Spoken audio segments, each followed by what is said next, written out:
ಜಿಲ್ಲೆಯ ಚನ್ನರಾಯಪಟ್ಟಣದ ಪೊಲೀಸ್ ಠಾಣಾ ವ್ಯಾಪ್ತಿಯಲ್ಲಿ ಆಸ್ತಿ ವಿವಾದಕ್ಕೆ ಸಂಬಂಧಿಸಿದಂತೆ ವೃದ್ಧ ದಂಪತಿಗಳು ನ್ಯಾಯಕ್ಕಾಗಿ ಅಲೆಯುತ್ತಿರುವ ಮನೆಕಲಕುವ ಘಟನೆ ನಡೆದಿದೆ.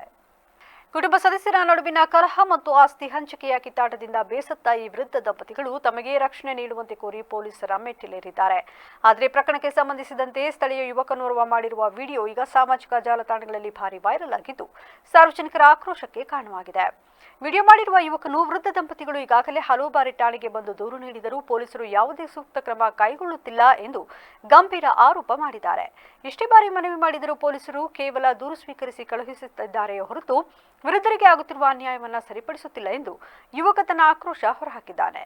ಜೀವನದ ಸಂಧ್ಯಾ ಕಾಲದಲ್ಲಿ ಸ್ವಂತ ಮಕ್ಕಳಿಂದ ಅಥವಾ ಸಂಬಂಧಿಕರಿಂದ ಆಸ್ತಿಗಾಗಿ ಕಿರುಕುಳ ಅನುಭವಿಸುತ್ತಾ ಪೊಲೀಸ್ ಠಾಣೆ ಮುಂದೆ ಅಸಹಾಯಕರಾಗಿ ಕುಳಿತಿರುವ ದಂಪತಿಗಳ ಸ್ಥಿತಿ ನೋಡುಗರ ಕಣ್ಣಾಲಿಗಳನ್ನು ತೇವಗೊಳಿಸುವಂತಿದೆ. ಸದ್ಯ ಈ ವಿಡಿಯೋ ವೈರಲ್ ಬೆನ್ನಲ್ಲೇ ಹಿರಿಯ ನಾಗರಿಕರ ರಕ್ಷಣೆಗೆ ಇಲಾಖೆ ತಕ್ಷಣ ಸ್ಪಂದಿಸಬೇಕೆಂಬ ಒತ್ತಾಯ ಕೇಳಿಬರುತ್ತಿದೆ.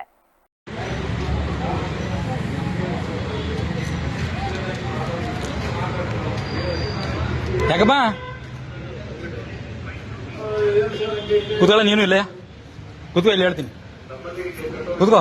ಎಷ್ಟು ಸತಿ ಬರ್ತೀನಿ? 100 ಸತಿ ಬರಕ್ಕೆ ಹುಚ್ಚತ್ತಿಲ್ಲ. ಈಗ ನಾಸು ಸ್ಟೇಷನ್ ಇದು ನನ್ನ ಅತ್ತೆ ಮನೆಯ. ನಾನು 100 ಸತಿ ಬಂದಿದ್ದೀನಿ, ನ್ಯಾಯ ಸಿಕ್ಕಿಲ್ಲ, ನ್ಯಾಯಕ್ಕೋಸ್ಕರ ಕೂತಿದ್ದೀನಿ. ಎಷ್ಟು ಸತಿ ಬರೋಣ? ಬಂದ್ರು ನ್ಯಾಯ ಕೊಡಿಸ್ತಲ್ವಲ್ಲ? ಎಷ್ಟು ಸತಿ ನ್ಯಾಯ ಬರೋಣ? ನಾನು ಇಲ್ಲಿ ಊರಲ್ಲಿ ಬಗೆಹರ್ಸಕ್ ಆಯ್ತಲ್ಲ, ಊರಲ್ಲಿ ಬಗೆಹರ್ಸಕ್ ಆಗಲ್ಲ ಅಂತ ಇಲ್ಲಿ ಬಂದಿದ್ದೀನಿ. ಇಲ್ಲ ಕೂತ್ಕೋ, ನೀನು ಹೇಳ್ತೀನಿ. ಬರ್ಲಿಬೇಕಾರೆ ಸಾಹೇಬ್ರ ಬರ್ಲಿ, ಕೂತ್ಕೋ, ಸಾಹೇಬ್ರ ಬರ್ಲಿ, ಕೂತ್ಕೋ. ನ್ಯಾಯ ಕೊಡ, ನ್ಯಾಯ ಸಿಗೋವರೆಗೂ ಹೇಳ್ಬೇಡ. ಅದೇನಾರ ಅಲ್ಲಿ ಅಷ್ಟೇ, ಕೂತ್ಕೋ. ಅದೇನಾಯ್ತದ ಅಲ್ಲಿ ನೋಡೋಣ. ಯಾರು ಬರ್ತಾರೆ ಬರ್ಲಿ. ಬರೋದು ಹೋಗೋದು ಬರೋದು ಅತ್ತೆ ಮನೆನ ಬರಕ್ಕೆ ಹೋಗಕ್ಕೆ. ಇವ್ರು ವಯಸ್ಸಾಗೈತೆ, ವಯಸ್ಸಾಗಿರೋದು ನೋಡ್ಯಾರ ಕನಿಕರ ಬರಲ್ಲ ಯಾರಿಗೂ. ನಿಮ್ಗೆ ಎಷ್ಟು ದಿವಸ ಅಂತ ನೋಡ್ತಾರೆ ಇವ್ರು ಜಗಳನ? ಬರೋದು, ಸ್ಟೇಷನ್ಗೆ ಬರೋದು, ನ್ಯಾಯ ಮಾಡೋದು, ವಾಪಸ್ ಕಳ್ಸೋ, ರಾಜಿ ಮಾಡ್ಬಿಟ್ಟು 6 ತಿಂಗಳಿಗೆ 3 ತಿಂಗಳಿಗೆ ಬಂದು ಜಗಳ ಮಾಡ್ಕೊಳಕ್ ಹುಚ್ಚ ನಮ್ಗೆ.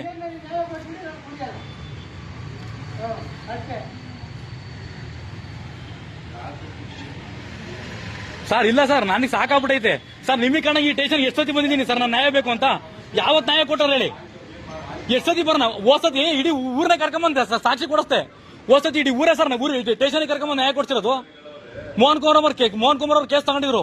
ಕೇಳಿ ನೋಡಿ, ಉಳಿ ಊರೇ ತಂದು ಕರ್ಕೊಂಬಂದು ನ್ಯಾಯ ಕೊಡ್ಸಿದೀನಿ. ಇನ್ನು ಯಾವ್ದಾರ ಕೊಡಿಸ್ಬೇಕು ನಾನು? ಸಮಸ್ಯೆ ಏನಿಲ್ಲ ಸರ್. ಹೆಣ್ಮಕ್ಳು ಕೇಸ್ ಹಾಕೊಂಡವ್ರೆ ಸರ್.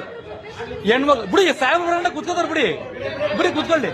ಇಲ್ಲ ಬಿಡಿ, ಸಾಹೇಬ್ರ ಬಂದು ಹೇಳ್ಬೇಕು. ನಾನು ಹೇಳ್ಸಲ್ಲ ಅಲ್ಲಿ ಗಂಟ ಹೇಳ್ಸಲ್ಲ. ಯಾರು ಬಂದು ಹೇಳಿದ್ರು ಹೇಳ್ಸಲ್ಲ. ಆಯ್ತಾ? ನಮಗೆ ನ್ಯಾಯ ಬೇಕು ಅಂತ ಬಂದಿರೋದು. ಬೇಡ ಬಿಡಿ, ಪ್ರಯತ್ನ ಎಲ್ಲಾರು ಪರವಾಗಿಲ್ಲ, ವೇಸ್ಟ್ ಆದ್ರೂ ಪರವಾಗಿಲ್ಲ. ನಂತಾನೆ ವೇಸ್ಟ್ ಆಗೋದು. ಪರ್ಮಿಷನ್ ಕೊಟ್ಟಿದ್ದಾರೆ ಅಂದ್ರೆ ನ್ಯಾಯ ಕೊಡೋದಕ್ಕೆ ಪರ್ಮಿಷನ್. ನಿಮ್ಮ ಹತ್ರಕ್ಕೆ ಕಂಪ್ಲೇಂಟ್ ಕೊಟ್ರೆ ಕಂಪ್ಲೇಂಟ್ ತಗೊಳ್ಳಲ್ಲ ಅಂತ ಪರ್ಮಿಷನ್ ಕೊಟ್ಟಾರ ಯಾರು ನಿಮ್ಗೆ? ನಾನು ತಗೊಳ್ಳಲ್ಲ ಕಂಪ್ಲೇಂಟ್ ಅಂತ ಬರ್ಕೊಡಿ. ನಾನು ಕೇಳೋದ ಕಡೆ ಪರ್ಮಿಷನ್ ಅಂತ ಕೇಳಂದಿಲ್ಲ ಸರ್. ಇಲ್ಲ ಸರ್, ನಾನು ನ್ಯಾಯ ಸಿಗಂಟ ಕೊಡಲ್ಲ ನಾನು. ಕುತ್ಕೊಳ್ಳಿ ಬಿಡಿ. ನೀವು ಕರೆಕ್ಟಾಗಿದ್ದೀರಲ್ವಾ? ನಾವು ಸರಿಯಾಗಿ ನೀವು ಕರೆಕ್ಟಾಗಿ ಭಯ ಏನಕ್ಕೆ ಪಡ್ತಾ ಇದೀರಾ? ಮತ್ತೆ ನೀವ್ ಯಾಕೆ ವಿಡಿಯೋ ಮಾಡ್ಬಿಡಿ ಅಂತೀರಾ? ವಿಡಿಯೋ ಮಾಡ್ಬಿಡಿ ಅಂತ ಯಾಕೆ ಹೇಳ್ತಾ ಇದೀರಾ? ವಿಡಿಯೋ ಮಾಡ್ಬಿಡಿ ಅನ್ನೋ ರೈಟ್ಸ್ ಇಲ್ಲ ನಿಮ್ಗೆ. ವಿಡಿಯೋ ಮಾಡೋ ರೈಟ್ಸ್ ಇಲ್ಲ, ಮಾಡ್ಬಿಡಿ ಅಂತ ಹೇಳೋ ರೈಟ್ಸ್ ಇಲ್ಲ ನಂಗೆ. ಇಲ್ಲ ರೈಟ್ಸ್ ಇಲ್ಲ, ನಿಮ್ಗೂ ರೈಟ್ಸ್ ಇಲ್ಲ. ಮಾಡ್ತೀನಿ ಬಿಡಿ ನಾನು. ಆಯ್ತು ಬಿಡಿ, ಮಾಡ್ತೀನಿ. ಅಷ್ಟೇ. ಅದನ್ನ ನೀವು ಕರೆಕ್ಟಾಗಿದ್ದೀರಲ್ಲ ಪಾಪ. ನೀವು ಯಾಕೆ ಕೇಳ್ತೀರಾ? ನೋವಾಗಿರೋದಕ್ಕೆ 100 ಸತಿ ಕಂಪ್ಲೇಂಟ್ ಕೊಟ್ಟಿದ್ದೀನಿ. ಏನ್ ನ್ಯಾಯ ಸಿಕ್ಕೈತೆ ನನಗೆ? ನ್ಯಾಯ ಸಿಕ್ಕಿಲ್ಲ ಅಂತ ತಾನೇ ಮಾಡ್ತಾರದು ಇವತ್ತ.